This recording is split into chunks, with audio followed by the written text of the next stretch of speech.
জ্ঞান অর্জনের আত্মীয় অন্তরঙ্গ সাধনের কথা বলা হয়েছে।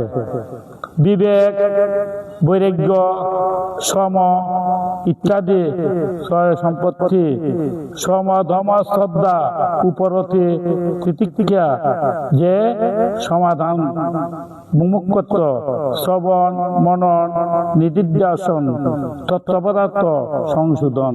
এর মধ্যে প্রথম সাধন হলো বিবেক। সৎ ও অসৎকে পৃথকভাবে জানানোর নাম হইল বিবেক। যে সৎ ও অসৎকে পৃথকভাবে জানার নাম হইল বিবেক। সৎ অসৎকে পৃথকভাবে জেনে অসৎকে পরিত্যাগ করা বা সংসার বিমুখ হওয়াকে বলা হয় বৈরাগ্য। বিষয়ে অনুরাগ, ঈশ্বরে অনুরাগ, বিষয়ে বৈরাগ্য, এইটা বার্তা। বিষয়ে প্রতি বিরাগ আর ঈশ্বরে অনুরাগ, মানে সৎ অসৎকে পৃথকভাবে জেনে অসৎকে পরিত্যাগ করা, যে অসৎ বস্তু সেটাকে পরিত্যাগ করা। আর সংসার বিমুখ হওয়াকে বলা হয় বৈরাগ্য। এরপর সম ধম ইত্যাদি দুইটি সম্পত্তি ধারণ হয়। মনকে বিষয় থেকে সরিয়ে নেওয়া বলা হয় সম, আর ইন্দ্রিয়গুলিকে বিষয় থেকে সরাবার নাম হলো দম। ঈশ্বর শাস্ত্রাদি ইত্যাদি শ্রদ্ধা সহকারে প্রত্যেকের সে যে বেশি বিশ্বাস রাখাকে বলা হয় শ্রদ্ধা। ঈশ্বরের প্রতি যারা বেশি বিশ্বাস তাকে বলে শ্রদ্ধা। বৃত্তি সংসার বিমুখ হওয়াকে বলা হয় উপরতি। শীত, গ্রীষ্ম ইত্যাদি নানা প্রকার যে দ্বন্দ্ব সহ্য করা বা উপেক্ষা করাকে বলা হয় তিতিক্ষা। অন্তঃকরে কোনো প্রশ্ন না করা থাকাতে বলা হয় সমাধান। যে কোনো প্রশ্ন থাকে না তাকে বলা হয় সমাধান। মানে অন্তঃকরণে যে কোনো প্রশ্ন থাকে, প্রশ্ন না থাকাতে বলা হয় সমাধান। আর সংসার থেকে মুক্তি পাওয়ার ইচ্ছাকে বলা হয় মুমুক্ষ। এই সংসার থেকে মুক্তি পাবে ইচ্ছা। জাগ্রত হলে কর্ম ত্যাগ, সাধকের প্রাপ্তির ব্রহ্মনিষ্ঠ গুরুর কাছে যান। যে আমরা যে গুরুর নিকট থাকা কালে শাস্ত্রাদি শুনে তার অর্থ উপলব্ধি করা, ধারণ করাকে বলা হয় শ্রবণ। যারা গুরুর নিকট থাকাকালে শাস্ত্রাদি শুনে তার অর্থ উপলব্ধি করা বা ধারণ করাকে বলা হয় শ্রবণ। শ্রবণ করলে প্রমাণগত সংশয় দূরীভূত হয়। যখন শ্রবণ করবাই আমরা কতগুলো সংশয় আছে, প্রমাণ যদি হয় প্রমাণগত সংশয় দূরীভূত হয়। আর যুক্তি এবং বিচার দ্বারা পরমাত্মা তত্ত্ব চিন্তা করাকে মনন বলা হয়। যুক্তি এবং বিচার দ্বারা যে পরমাত্মা তত্ত্ব যে চিন্তা করে তাকে বলা হয় মনন। মনন দ্বারা প্রমায়িতগত সংশয় দূর হয়। এটা আমরা কতগুলো সংশয় মননে দূর হয়। জগৎ সত্তা মেনে হয়। ভাব দ্রব্যময় যজ্ঞের ক্রিয়া এবং পদার্থের প্রাধান্য থাকে, তাই সেগুলি জ্ঞানযোগ্য বিচার বিবেচনা প্রাধান্য থাকে। জ্ঞানেই আমাদের বিচার বিবেচনা করে প্রাধান্য থাকে।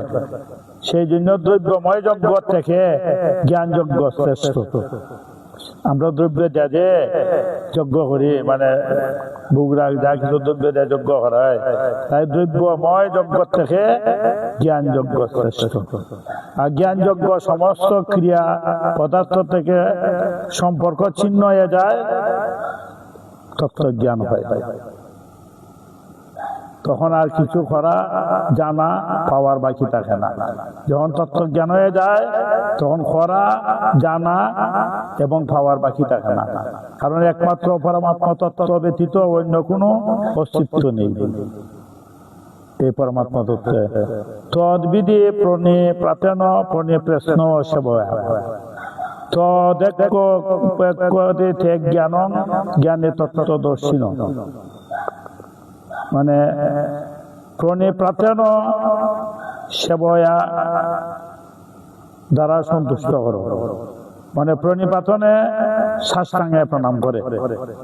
প্রণিপাতনে অর্থ হইল সাষ্টাঙ্গে প্রণাম করা, আর সেবয়া মানে সেবার দ্বারা সন্তুষ্ট করে। তাই সেবয়া প্রণিপাতন আর সেবয়া মানে সাষ্টাঙ্গে প্রণাম করা আর সেবার দ্বারা সন্তুষ্ট করে।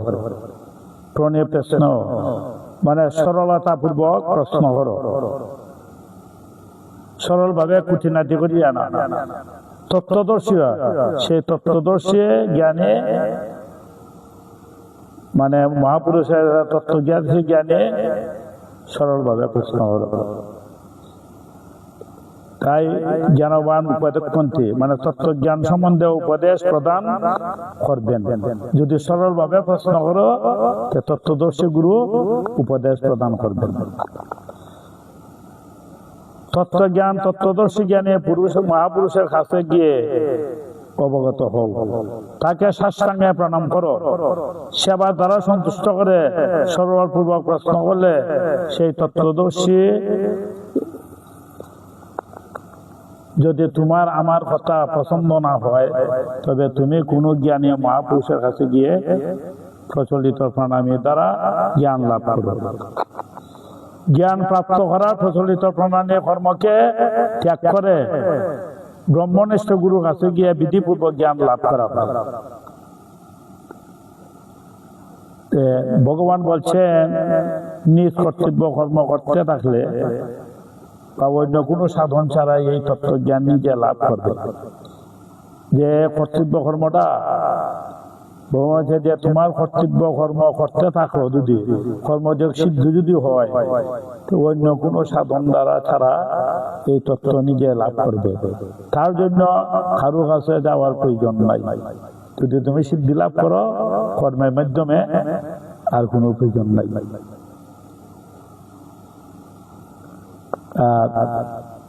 গুরুর কাছে নর্ম বিনয়ী হয়ে থাকবে, নিবত মানে গুরুর কাছে গুরু নির্ময় হয়ে থাকবে, যাতে কোনোভাবে গুরু কখনোই কোনো প্রকার অনাদর অবহেলা না হয়। বিনর্ম ভাবে মানে এই সরলজ্ঞ সঙ্গে জিজ্ঞাসু হয়ে তার কাছ থেকে সেবা করতে হবে। নিজেকে তার কাছে সমর্পণ করবে, তার অধীনে থাকবে। ভগবানের কাছে আমরা সমর্পণ করে অধীনে থাকবে। শরীর এবং বস্তু ইত্যাদি সবই তাকে সমর্পণ করবে। মানে তোমার দেহ এবং বস্তু দ্রব্য দেয়া যজ্ঞ হলে সেটা সমর্পণ করবে এবং দেহটা সমর্পণ করবে।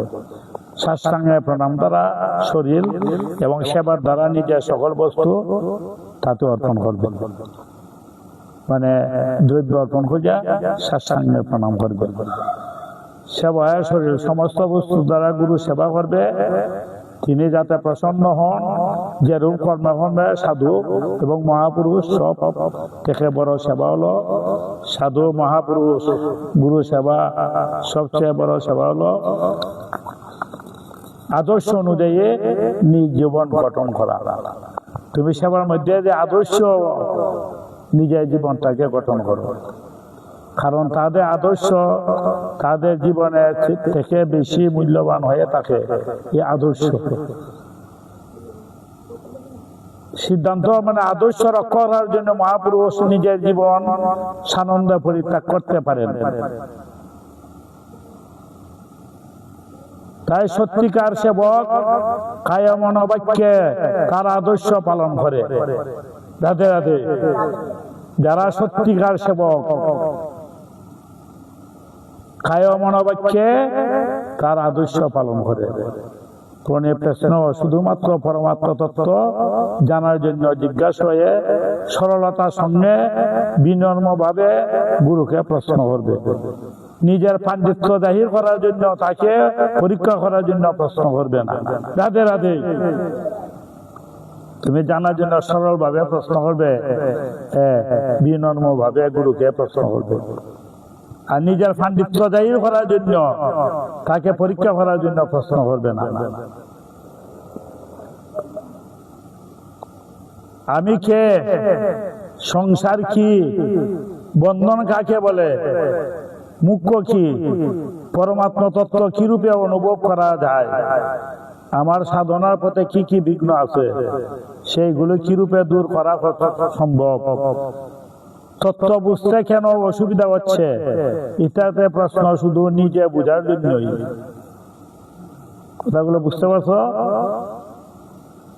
প্রথম ভাববে যে আমি কে, সংসার কি, এই সংসারটা কি, বন্ধন কাকে বলে, মুখ্য কি, পরমাত্ম তত্ত্ব কি রূপে অনুভব করা যায়, আমার সাধনার পথে কি কি বিঘ্ন আছে সেগুলি কি রূপে দূর করা সম্ভব, তত্ত্ব বুঝতে কেন অসুবিধা হচ্ছে ইত্যাদি প্রশ্ন শুধু নিজের বুঝার জন্য।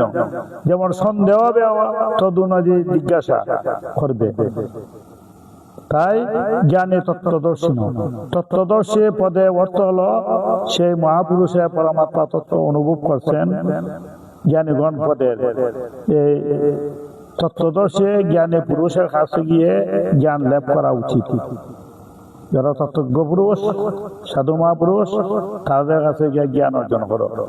অন্তঃকরণের শুদ্ধতা অনুসারে জ্ঞানের অধিকারী তিন প্রকারে হয়ে থাকে।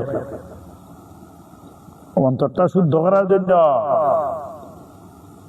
অনুসারে জ্ঞানের বিধি, জ্ঞানের অধিকারী তিন প্রকারে হয়ে থাকে: উত্তম, মধ্যম, কনিষ্ঠ। উত্তম অধিকারী শোনা মাত্রই তত্ত্ব জ্ঞান লাভ করে। মধ্যম অধিকারী শ্রবণ মনন করলে তত্ত্ব জ্ঞান লাভ হয়। কনিষ্ঠ অধিকারী তত্ত্ব জানার জন্য নানা প্রকার প্রশ্ন করে থাকে। সেই প্রশ্নের সমাধানের জন্যই বেদ এবং শাস্ত্র সমূহে যত উপযুক্ত জ্ঞান থাকা প্রয়োজন। কারণ শুধু যুক্তি দ্বারা তত্ত্ব বোঝানো যায় না। রাধে রাধে। যুক্তি দিয়া ভগবানের কৃপা লাভ করা যাবে না, তত্ত্ব জানতে পারবে না। শ্রদ্ধাশীল সরলতা ভাবে জানতে হবে। তাই প্রশ্নের সমাধানের জন্য শাস্ত্র সমূহের যত উপযুক্ত জ্ঞান থাকা আমাদের প্রয়োজন। কারণ শুধুমাত্র যুক্তি দ্বারা তত্ত্ব বোঝানো যায় না। সুতরাং গুরু যদি তত্ত্বদর্শী হন অথচ জ্ঞানী না হন, তবে তিনি শিষ্যের নানা প্রকার প্রশ্নের সমাধান করতে অক্ষম হন। আবার গুরু যদি শাস্ত্রজ্ঞ হন অথচ তত্ত্বদর্শী না হন, তবে তার কথায় সেই গুরুত্ব থাকে না, যাতে শ্রোতার জ্ঞান লাভ হতে পারে। যিনি নানা কথায় বলতে পারেন, বই দেখাইতে পারেন, বিভিন্ন কথা ব্যাখ্যা করতে পারেন, বই দেখাইতে পারেন, কিন্তু শিষ্যের বোধ আনতে পারেন না। রাধে রাধে। কথা বুঝতে পারছো? তত্ত্ব জানেন, বইও দেখাইতে পারেন, কিন্তু সাধন আলাদা। তাকে তত্ত্বদর্শী দিয়া জ্ঞান আনতে হবে। সেই জন্য তত্ত্বদর্শী মানে গুরু তত্ত্বদর্শী এবং জ্ঞানী দুইও অত্যন্ত প্রয়োজন। তত্ত্বদর্শী উভয়ই, গুরু শিষ্য উভয়ই জ্ঞানের প্রয়োজন। একটা উদাহরণ দিয়ে যাচ্ছেন। প্রজ্বলিত অগ্নি যেমন সমস্ত কাষ্ঠ ইত্যাদি সম্পূর্ণভাবে বশ করে, আগুনে অগ্নি সমস্ত দ্রব্য বশীভূত করে ফেলে। তেমনি জ্ঞান রূপ অগ্নি সমস্ত পাপকে এমন ভাবে বশ করে যে তার কিছু অবশিষ্ট থাকে না। জ্ঞান অগ্নি, জ্ঞানে সকল কর্মের পরিসমাপ্তি। আগুনে যেমন সম্পূর্ণ স্পর্শ করে ফেলে, জ্ঞান আমাদের কর্মের যত দূষণে সবকিছু স্পর্শ করে থাকে। আর জ্ঞান রূপ অগ্নি সমস্ত পাপকে এমন ভাবে বশ করে যে তার কিছু অবশিষ্ট থাকে না। যেমন চোখের দ্বারা জগৎকে দেখা গেলে চোখের দ্বারা জগৎ দেখা যায় হয় না। এই চোখের দ্বারা জগৎকে দেখা গেলেও চোখের দ্বারা চোখকে দেখা যায় না, হয় না। চোখের দ্বারা চোখকে দেখা যায়, জগৎকে দেখা যায়। তবে একটি বলা হয় যে যার দ্বারা দেখা হচ্ছে সেটি চোখ। যারা দেখতেছে সেটা চোখ, কিন্তু যিনি সকালে সবকিছু জানছেন তাকে কার দ্বারা জানা সম্ভব? বিজ্ঞান মানে এই কার দ্বারা তুমি এগুলি জানলে জানা সম্ভব? আমরা চোখ দিয়া যার দ্বারা সমস্ত বস্তু সম্বন্ধে জ্ঞান হয় এক পরমাত্মা তত্ত্ব হলো তাই। পরমাত্মা তত্ত্ব সম্বন্ধে যখন জানতে পারবে তখন জ্ঞান চক্ষু, সর্বচক্ষু আর জ্ঞান চক্ষু, এই জ্ঞান চক্ষুর মাধ্যমে সমস্ত কিছু জানতে পারবে। জাগতিক সম্পর্ক থেকে অপবিত্রতা আসে। রাধে রাধে। আমরা অপবিত্র কোথায়? বাপ পবিত্র ইমান। জাগতিক সম্পর্ক থেকে অপবিত্রতা আসে। তত্ত্বজ্ঞান হলে জগৎ, যখন তত্ত্বজ্ঞান হয় সংসার অত্যন্ত গুরুত্বহীন হয়ে যায়, তখন অপবিত্র থাকার প্রশ্ন আসে না। যখন আত্মজ্ঞান হয়ে যায় তখন আর অপবিত্র আসে না, জাগতিকে অপবিত্র আসে।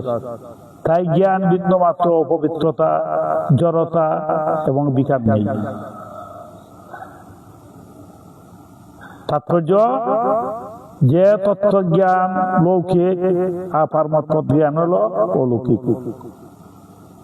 তত্ত্বজ্ঞান হলো যে লোকের বাচক, মানে বাহ্যিক।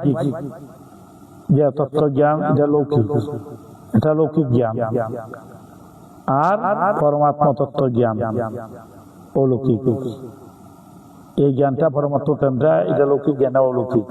জগতে দিন রাত নানা প্রকার কর্ম সংগঠিত হচ্ছে, কিন্তু সেই সব কর্মে আমাদের আসক্তি অনুরাগ না থাকাতে আমরা সেই সকল কর্মের দ্বারা আবদ্ধ হই না, নির্লিপ্ত থাকি।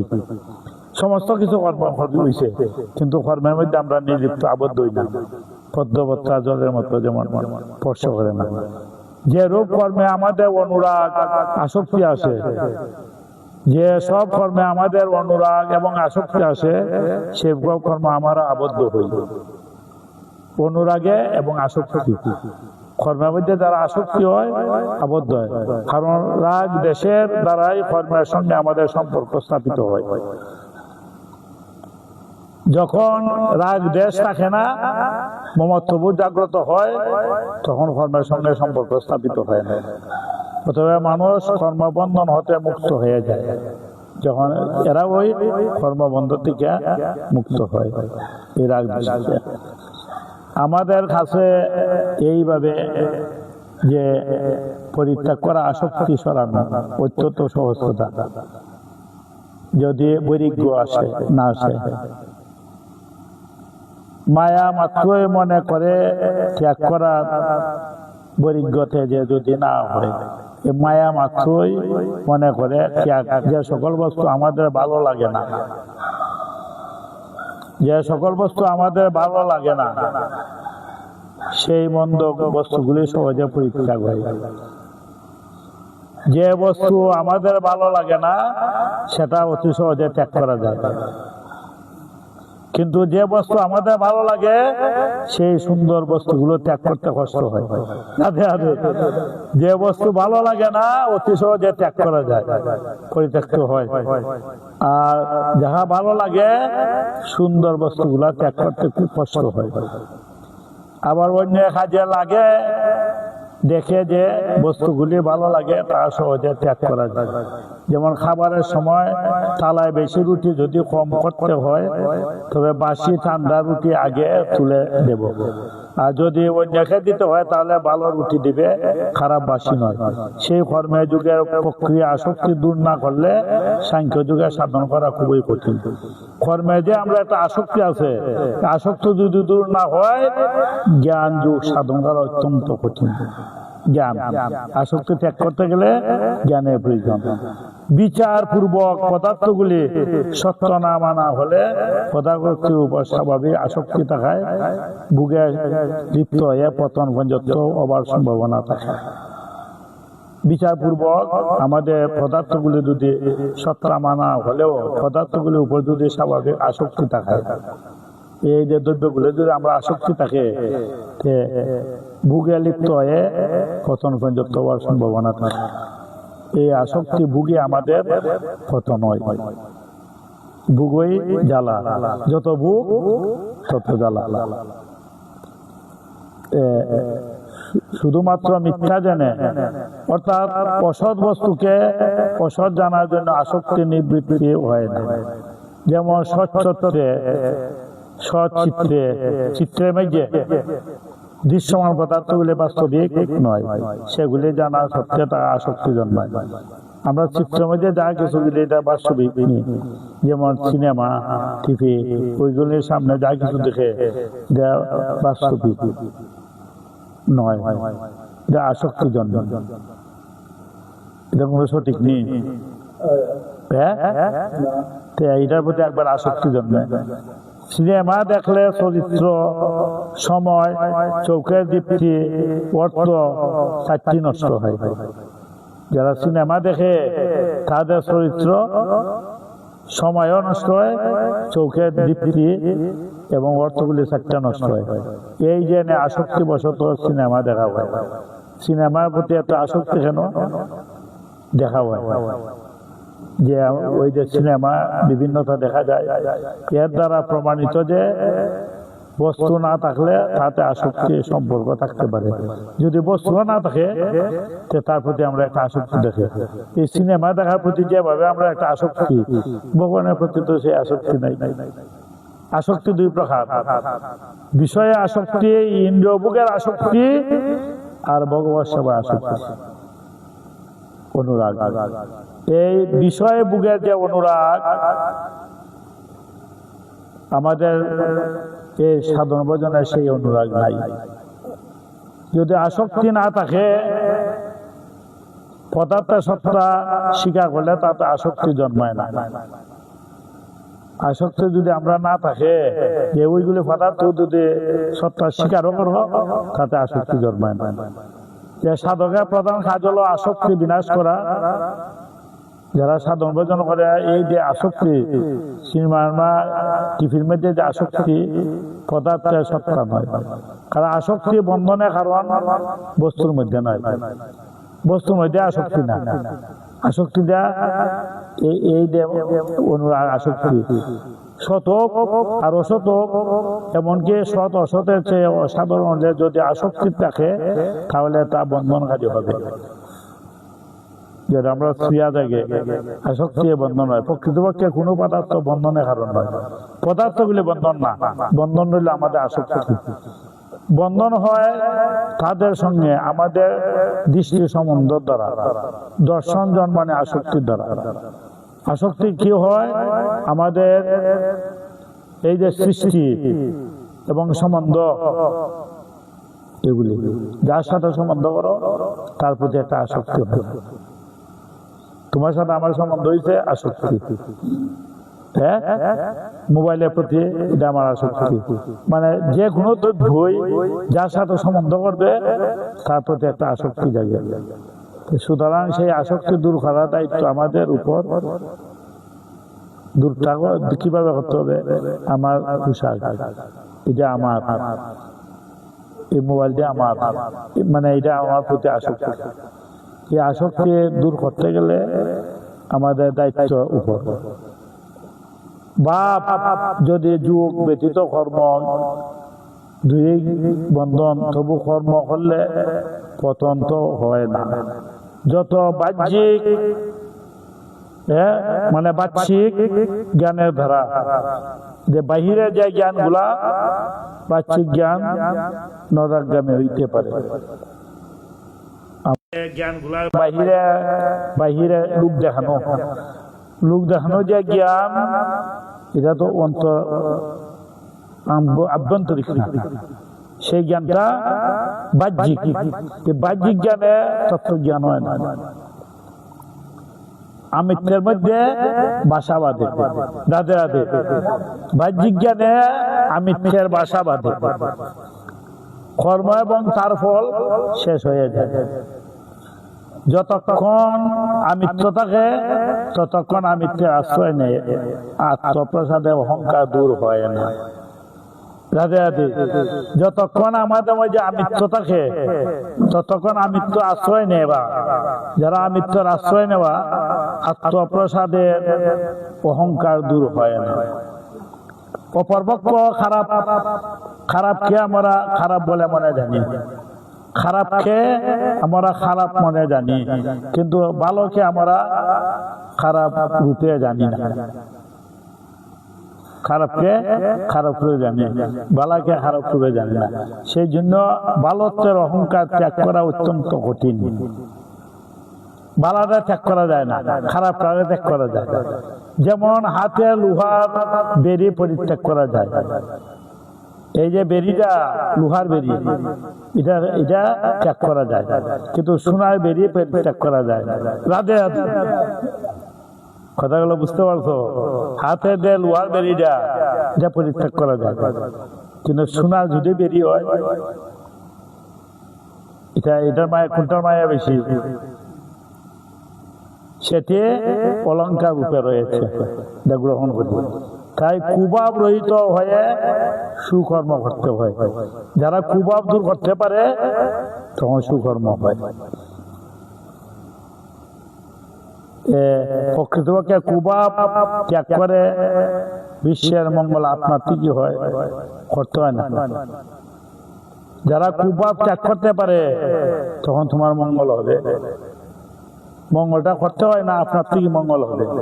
সেই জন্য কুবাব রহিত মহাপুরুষ যদি হিমালয়ে একান্ত গুহাতে অবস্থান করেন তাহলে তারা বিশ্বের মঙ্গল সাধিত হয়। রাধে রাধে। কুবাব ত্যাগ করে যারা যত দূর থাকুক না সাধক মহাপুরুষ, যত দূর হিমালয়ে বা এখন তো গুহাতে থাকেন, তবে বিশ্বের মঙ্গল হয়। সংসারে বন্ধনের কারণ দুইটি রাগ, আসক্তি এবং দেশ। সংসারে বন্ধনের কারণ দুইটা রাগ এবং দেশ।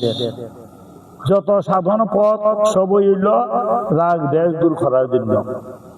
এই যে আমরা সাধন ভজন, আমাদের রাগ এবং দেশ, রাগ দেশ দূর হলে নিত্যপ্রাপ্ত পরমাত্মা তত্ত্বের অনুভূতি স্বতঃসিদ্ধ হয়। এতে কোনো পরিশ্রম নেই। কারণ ও অসত্যকে গুরুত্ব দিলে পরমাত্মা অনুভব করা সম্ভব নয়, বরং অসৎ ত্যাগ করলে পরমাত্মা তত্ত্ব লাভ হয়। মানে অসৎকে যদি গুরুত্ব দেও পরমাত্মা তত্ত্ব অনুভব করা সম্ভব নয়। অসৎকে গুরুত্ব দিও না, গুরুত্ব দিতে হবে অসৎ ত্যাগ করলে পরমাত্মা তত্ত্ব লাভ হয়। আর অসতে গুরুত্ব দিলে পরমাত্মা তত্ত্ব লাভ হয় না। অসতের অস্তিত্ব রাগ এবং দেশের উপর নির্ভরশীল। অসৎ সংসার তো নিজে থেকে নষ্ট হয়ে যেতে থাকে। এই অসৎটা সংসারটা নষ্ট হয়ে যেতে থাকে। নিজের মধ্যে রাগ দেশ ইত্যাদি থাকায় জগৎ সংসারকে স্থির বলে মনে হয়, যা ভ্রম। যেন জগৎ সর্বদাই নষ্ট হয়ে যাচ্ছে। তাতে যদি আসক্তি বা দেশ না থাকে তাহলে মুক্তি অবশ্যম্ভাবী। নির্দ্বন্দ্ব রাগ দেশ রহিত ব্যক্তি পরমানন্দে সংসার বন্ধন থেকে মুক্তি হয়ে যায়। রাধে রাধে। যারা রাগ দেশ রহিত ব্যক্তি পরমানন্দে সংসার বন্ধন থেকে মুক্তি হয়ে যায়। কোন সাধনাতে পূর্ণতা পেয়ে বাঁচার আশা, মৃত্যুর ভয়, পাওয়ার লোভ এবং কিছু করবার আসক্তি, এই চারটি পুরাপুরি দূর হয়। সর্বক্ষণ নষ্ট হয়ে যাচ্ছে, যে যা সর্বক্ষণ অস্তিত্বের দিকে যাচ্ছে সেই শরীরে মৃত্যু ভয় থাকে না। যা নিত্য বিরাজমান সেই রূপে বাঁচবার ইচ্ছা থাকতে পারে না। বাঁচার ইচ্ছা মৃত্যু ভয় খার হয়। বাঁচার ইচ্ছা মৃত্যু ভয় খার হয় যখন শরীরের সঙ্গে একাত্ম হয়, তখন তাতে বাঁচার ইচ্ছা মৃত্যু ভয় জন্মায়। বাঁচার ইচ্ছা এবং মৃত্যু ভয় জ্ঞান যুগে বিবেক দ্বারা দুইয়ের মধ্যে অবসাদ ঘটে। এই জ্ঞান যুগে অবসাদ ঘটে। জয় জয় খানাইলাল জুচ্ছি, জয় জয় খানাইলাল জুচ্ছি, জয় জয় প্লেন যাই প্লেন যাইতে ওইটা দেখাই দিচ্ছি।